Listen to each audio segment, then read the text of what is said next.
It's Movement Cube Monday, and this week we're talking running shoes. With the weather getting nice and a lot of races coming up in our area, we need to talk a little bit about our footwear. We get asked this question all the time, and it's hard to say what's the best running shoe because everybody's foot is different. But we really have 4 types of shoes we need to focus on. We have a neutral shoe, we have motion control or a stability type shoe, we have a little bit of a hybrid between a neutral and a cushioned shoe, and then we have a cushioned shoe. Now, I'm going to start with the motion control and stability because this is something that we've talked about a lot in the last few years in the running community and how horrible pronation is, and it's not necessarily true. But someone who has chronic ankle instability or really flat feet can't control that pronation as well as they should, and they just need a little bit of help.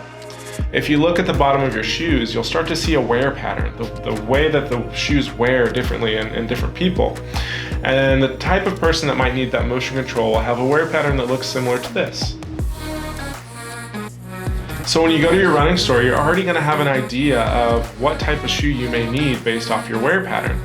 Like I said, this is typically the flat foot or the unstable ankle that needs this help with the motion control. Usually someone that lands on the outside of their foot and then quickly whips through into that pronation, and we start to get issues in our ankles, knees, hips, all over the place because you just can't control the motion well. Second, we're going to talk about a neutral shoe, which is what I prefer. It works well for my foot, and this is typically going to be a more seasoned runner who hasn't really had very many injuries throughout their career. Their wear pattern is going to look more like this. And this type of runner doesn't necessarily need to change their gait at all. When they're running, they feel fine and things feel good, and their gait is really good, so they just need more of a neutral shoe that will cushion a little bit, but it doesn't really change how you run at all. Third, we have a blend between a neutral and a cushioned shoe. Now what this is a hybrid. It's a neutral shoe that doesn't necessarily change your gait, but there's a little bit more cushioning, and this is going to have a wear pattern sort of like this. Typically, these are going to be a little bit of a higher arch, but not enough that we're causing any issues throughout the entire chain. So this is something that would have a neutral cushion shoe. And last, we have the cushion shoe.